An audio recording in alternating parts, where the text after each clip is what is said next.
What's up, my people? Welcome back to Vertical Football. Welcome back to another episode of the Manchester United Fans Corner. Guys, today we'll be doing a player profile, a player analysis. A lot of news have been going around, as usual, about the potential Manchester United midfield options that we can get in January transfer window. And a particular name has come up, which is Elliot Anderson for Nottingham Forest. So, guys, we want to do an analysis of this player. Does it fit the profile we want? And how should we go and get him? And what getting him means for the team? What getting him means for Ruben Amorim's tactics, Ruben Amorim's philosophy. So, guys, let's enjoy ourselves. Let's get right into it. I think first thing I want to talk about is the fact that I've said it many times on the show about the fact that I like the way Manchester United is going about transfers now. And this is, we're coming from a team that used almost 2 months to pursue Frankie de Jong and ended up with Casemiro, different profiles. I like the fact that now in Manchester United, the first thing is now we understand the profile needed for each position within Ruben Amorim's 3-4-3 formation. We understand that these are the profiles needed. And I think I was discussing with a couple of guys in our live show, and I explained to them that it's no coincidence the way we have been so systematic about our signings. There's no coincidence that the first 2 signings under Ruben Amorim were actually wing backs, left wing backs. The first 2 signings, we had Patrick Dogu was the first major signing, and then we had Diego Leon. These guys are meant to play the left wing back position. I say it's not also coincidence that after that, the next 2 signings of Manchester United were the 2 number 10s in person of Matheus Cunha and Bruno Fernandes. Is systematic. It's not also a coincidence. Also, we got a goalkeeper, we got a striker. As I explained, these are part of the spine. And we said the next phase of this building of the spine is the center midfield. And we've also said that, and we've done an analysis on the kind of profiles that are needed in that center midfield. So let me refresh our minds that Manchester United, in my opinion, needs 2 midfielders in our central midfield positions. We need 2 fresh midfielders. The first profile of midfielder we need is a screen to the defense. So a midfielder that acts as a screen to the defense, that shields the defense and, can tackle interceptions, win the ball, but is also good on the ball, can spray the ball well, can, has that various variations of passes to help the team. That's the first profile. Someone who acts as a screen, someone who acts as a composer, someone that brings down and ensure that we have tempo, that we control the tempo of the game. That's the first profile. The second profile I said is an all-round combative, high energy, high intensity midfielder. And I explained in one of the last episodes that because of our lack of that kind of profile is why Bruno Fernandes plays in that role. One of the reasons why he plays in that role.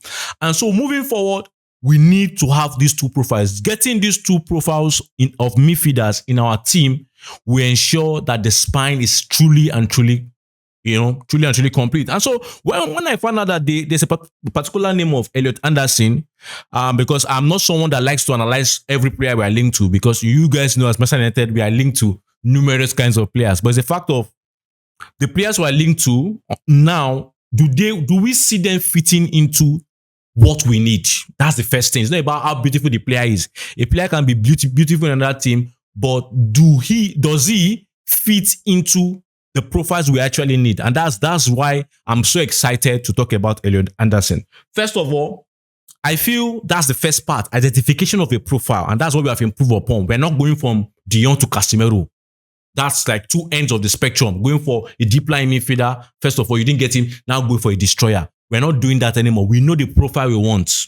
And we are going for the profile. That's an improvement on this club. Second thing is that our signings now are based on statistics. I've always explained it, that we always, now, I know, yes, many clubs have been doing it. I think Liverpool is one of the clubs that have also been very, very successful at, having an all-round statistical approach to the game, understanding what qualities they want in their team, which players have those qualities, and they find the right match. They find okay, if we want a right winger, we want this kind of profile in the right winger. If we want the left back, we want, you understand? So it's based on statistics. Teams like Liverpool have improved on that, and they've been very, very successful with that.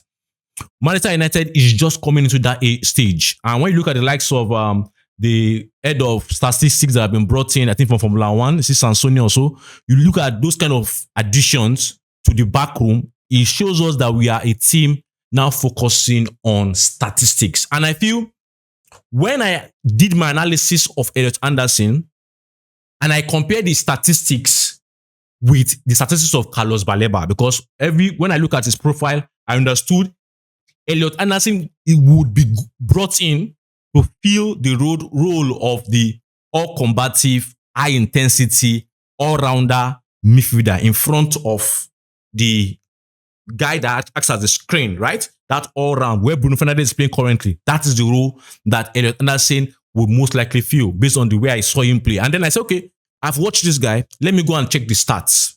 And to my amazement, like, it's just like, it's not, yes, definitely there are not two players that have for every stat on every, what they call metric, but it's close. On every metric, it's close. On every metric, it's close. Yes, I know the eye test, Baleba beats him in the eye test because of Baleba has this technique, has a small finesse to his game. It's something that I like. I feel that selling is amazing.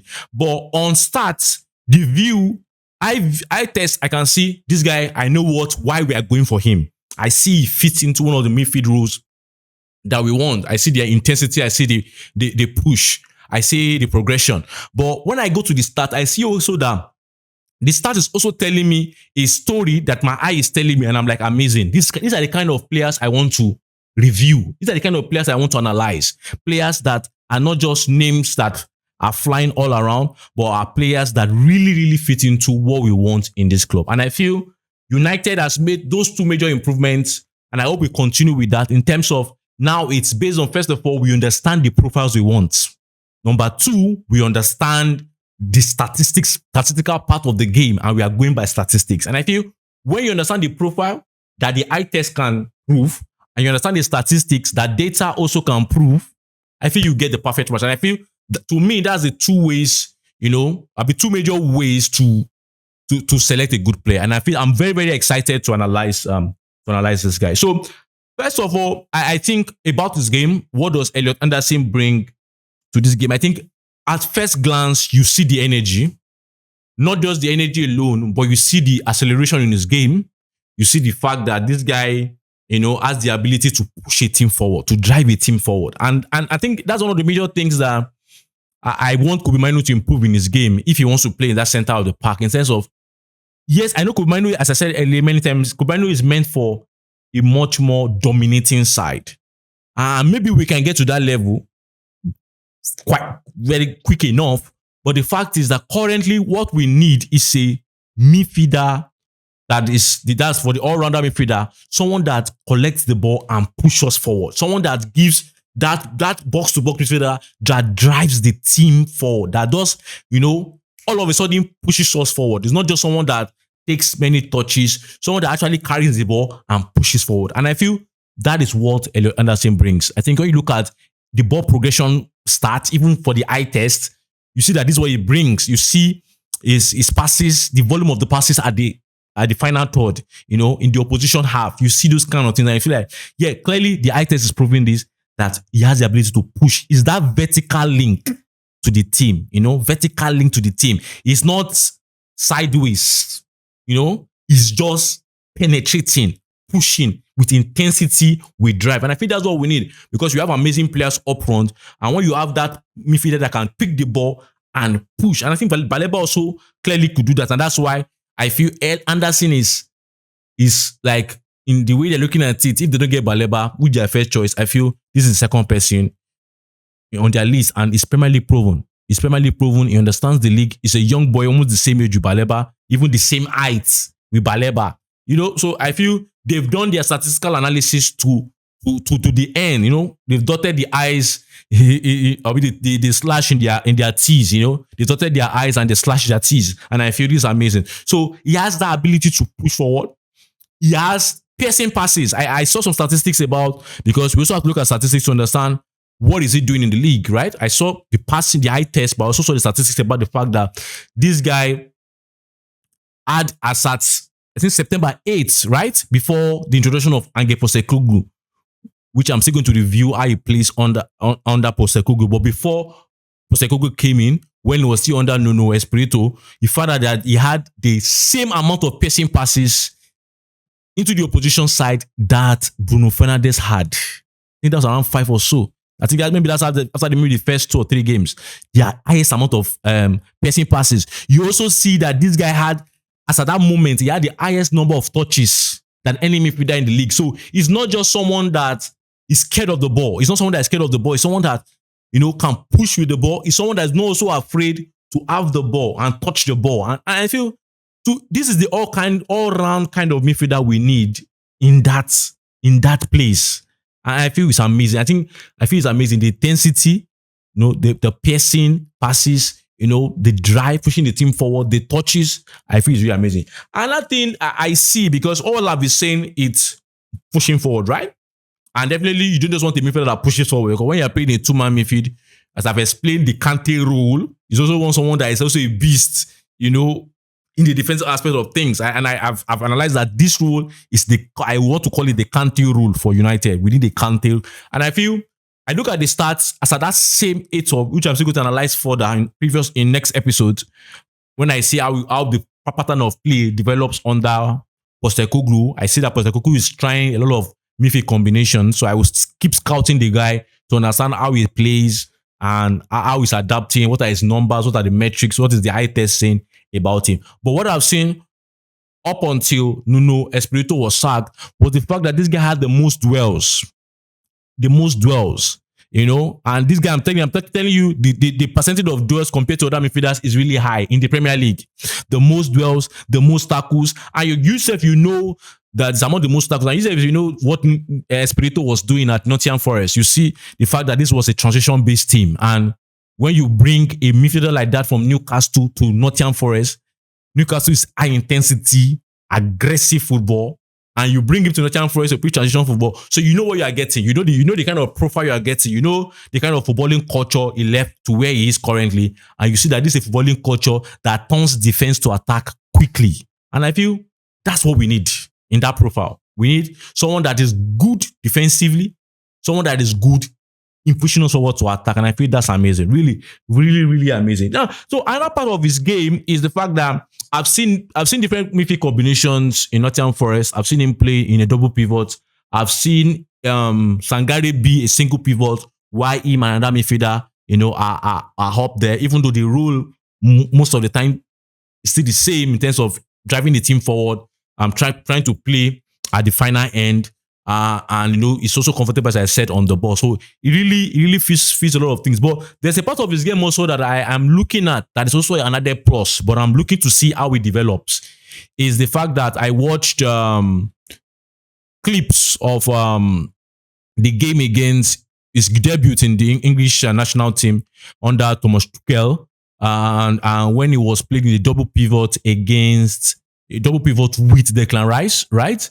And now that when I saw how the game morphed, I found out that it was a screen to the defender. So he acted as a screen to defenders, which is kind of like a different role than what I've mostly seen in what I analyzed in Nottingham Forest. And I'm looking at it that Tuchel definitely knows what he wants, because Tuchel is a coach that likes high intensity midfield players, right? And if Tuchel is seeing him to be the screen when Declan Rice pushes forward, so we want to see how that develops, because if he can do that very well for us, because I know, yes, his most tackles, most dwells, he has that.